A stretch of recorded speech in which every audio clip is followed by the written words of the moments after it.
fix SoundCloud not available in your country. Hello everyone, welcome to this channel.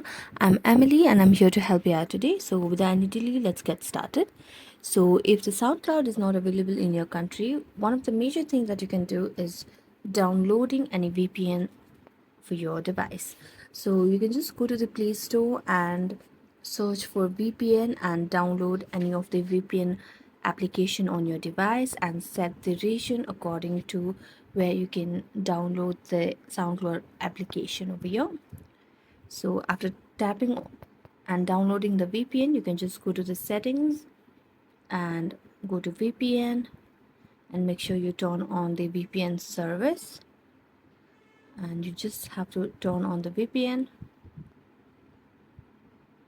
And you can also go to your Chrome browser,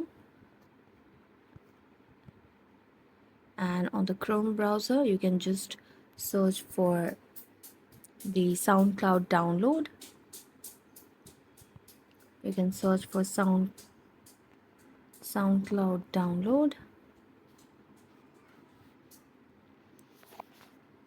and you'll be able to see different options to download the application on your device. It may be in the APK versions as well. You can download it and your problem will be solved. So thank you so much for watching this video. If you enjoyed it, don't forget to like, subscribe and hit the bell notification for more updates.